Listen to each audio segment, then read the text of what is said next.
mag-subscribe ka na. Hello, hello, hello, hello, universe. Hello mga buweks! Magandang araw sa inyong lahat. Galaw-galaw para hindi mapaimbornal. Hello sa ating mga subscribers dyan. Ganun din sa ating mga new subscribers. Welcome to Parade of Beauty! If you are here today, welcome to the new era of beauty. Beauty is in you. Yun ba? Pasensya na mga buweks na ako nakakaloka ito kahapon. Pagdating ko ng bahay, nakatulog ako agad-agad. Buti na lang nagsipilyo na ako ng aking ngipin. Tapos naghilamos ako. Usually, naliligo ako bago ako matulog. Pero, plano ko kagabi mag-live sana tayo. Kaya nga lang, I was so tired kahapon mga buweks. Tapos, may colds ako.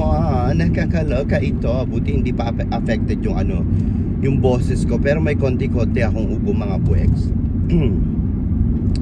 Ayun, humiga lang ako sa kama and then pinatulog ko lang ang anak ko. Hindi kasi may sakit din yung anak ko eh. So, ayun, nagkandahawa-hawa na kami, no? Nakakaloka ito, kaya pasensya na malumanay ako magsalita. Virgin, charot, di ba? Anyway, ayun, nakatulog ako and then yung nagpunta na sa bed yung asawa ko, mga 1 AM na yata. Kasi naramdaman ko siya, dapat babangon ako, pagod na pagod yung katawan ko mga buweks, para akong ginahasa ng ng 10 masyasarap na lalaki di ba? Sana all. Charot. So ayun nga no, hindi na ako bumangon, tapos nagtuloy-tuloy na yung tulog ko. Tapos nagising ako siguro mga before 6 AM.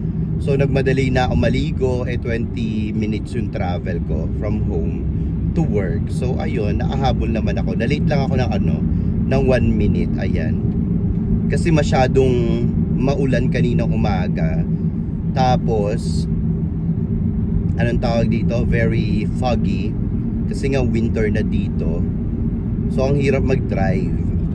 Yung mga fogs, talagang nasa baba sila, dadaanan mo sila. So sobrang minsan ang hirap makita yung mga papasalubong na sasakyan. But okay naman, hindi pa naman tayo na-tsugi. Charot, di ba? But anyway, kamusta naman kayo? Ayan, tonight magla-live ako mga buwek. Sana nandiyan kayo, hi, di ba? Sana nandiyan kayo, magla-live ako mamayang gabi. So ayun, so pasensya na, hindi tayo nakapag-live kagabi. But anyway, hello sa mga nanonood dyan. Please don't forget to subscribe to my channel. Click your notification bell para mas updated kayo sa ating mga chika everyday and night sa mundo ng pageantry. And please like this video. Maraming salamat sa mga nag-like sa inyo ha.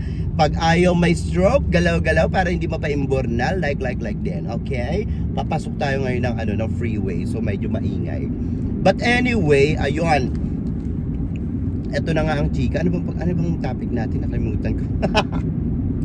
Ano ba yung may sumasabit sa lalamunan ko? Hindi ako makahalakhak. But anyway, ito na nga mga buweks, no? Naku, kumapit kayo ng bonggang-bonggang mga buweks. Ayan, lilipad na tayo. Magpapa-under tayo ng 100. Wait lang, ng 100 speed per meter, di ba?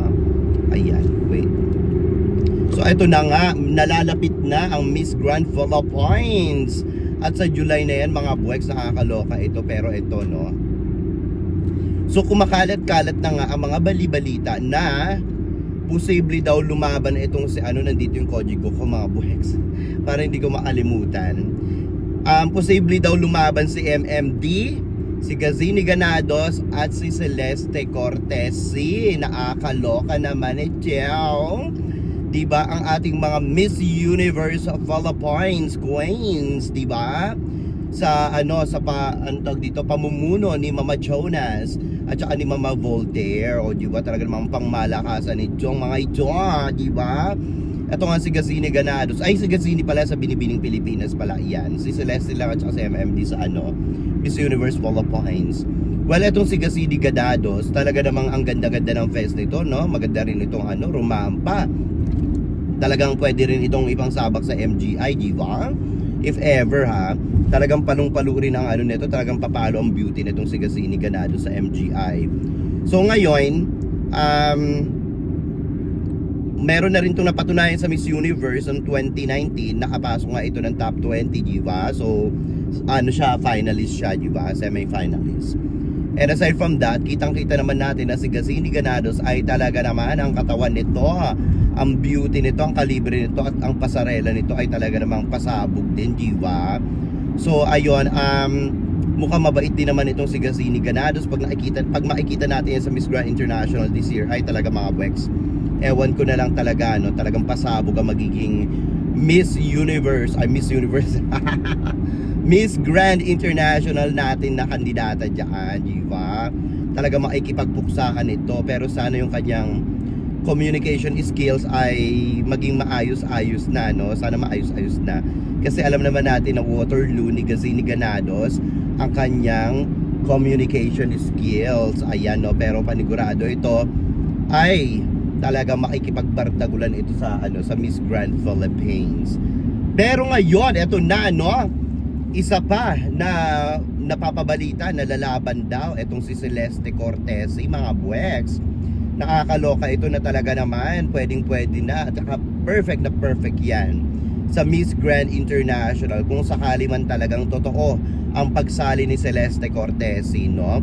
Kaya lang, kahit na sobrang ganda ni Celeste Cortez, talaga itong masasabi natin na Diyosahan, di ba? Sobrang Diyosahan ito, mga Bwex. Talagang panalong-panalo to sa MGI, no? Pero kasi ang inaano natin ang ini-aim natin anong tawag dito? Back to back, di ba?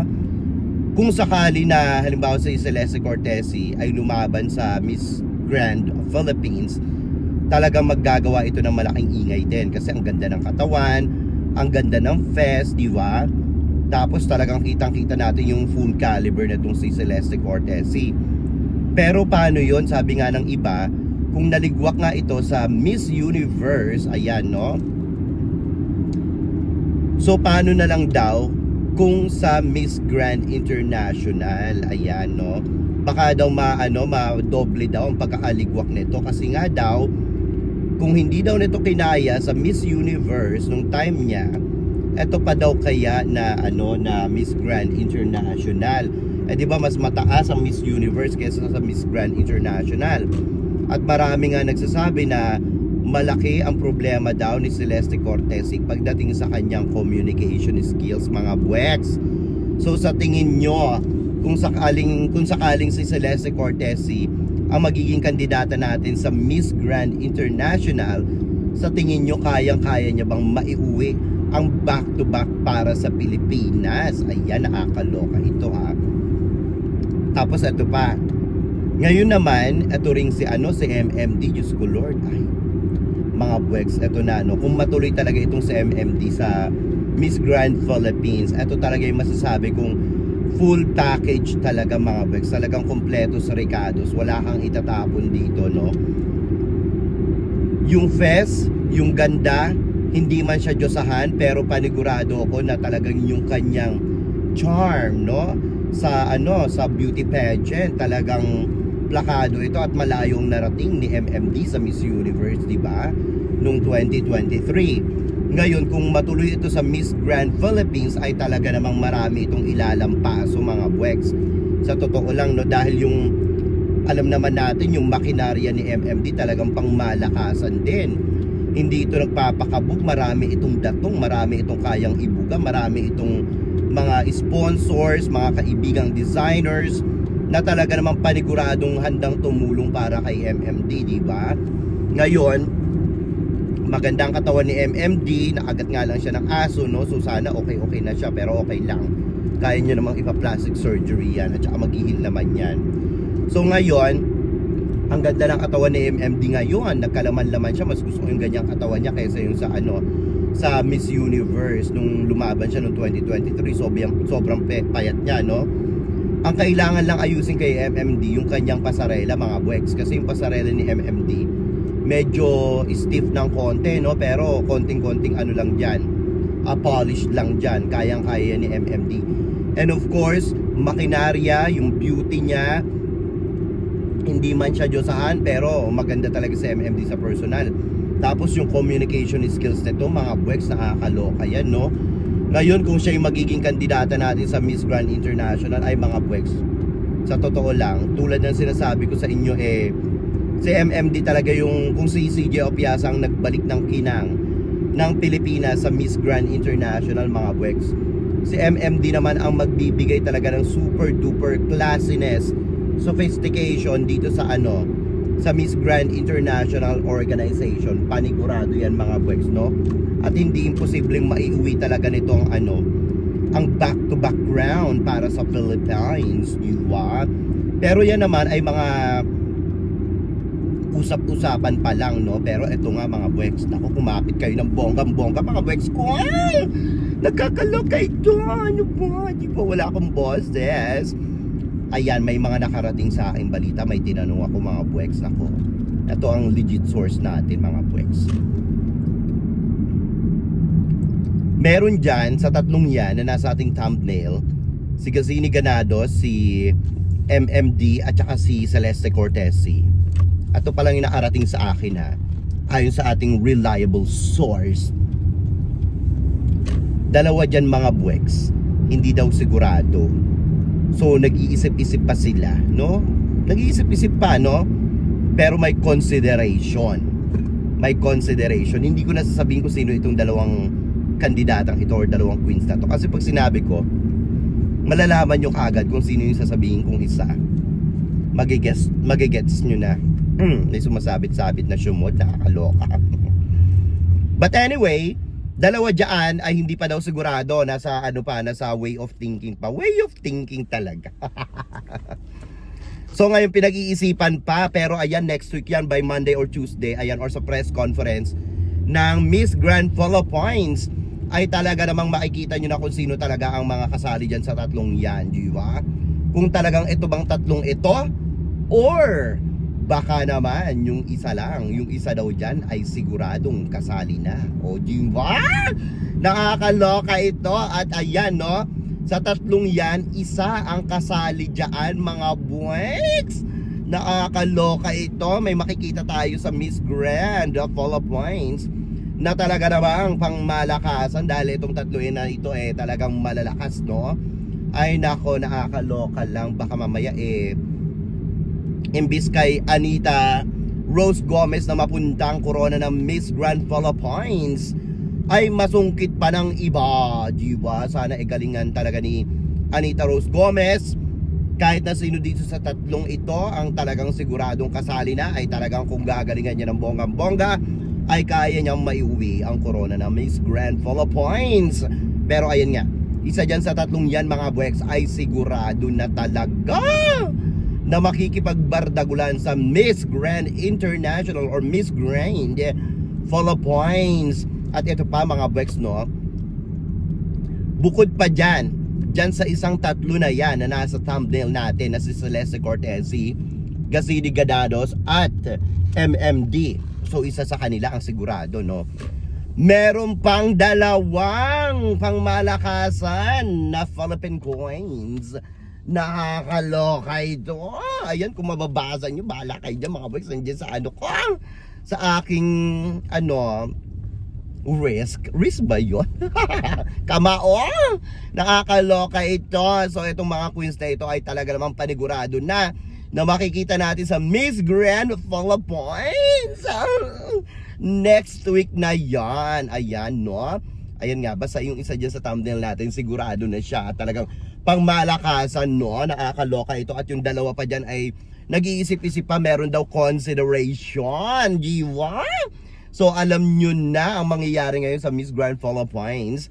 Parang gusto ko tuloy umuwi ng Pilipinas. Kasi kung talagang itong tatlo na ito ay sasali, no, or kung isa man sa kanila ay talaga, mga buweks, maloloka na tayo talaga dito sa Miss Grand Philippines, no? Kahit isa dito sa tatlong ito, kayang-kaya nilang mag back to back, ayan, no, sa Miss Grand International. Dahil syempre itong mga ito ay talagang, ay ang dilim na, wait lang, talagang itong mga ito ay pangmalakasan, no? Talagang may mga napatunayan na sa international pageants, diba? Alam natin yan, at kayang-kaya nitong makipagbardagulan kahit sino dyan sa tatlo. At pag itong tatlo talaga ay sumali, ay ewan ko na lang talaga, mga buweks.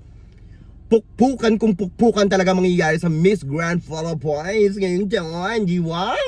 Tapos ito pang dalawa na talagang malalakas na reyna, mga buweks, no, na nandito ngayon na wala sa thumbnail natin.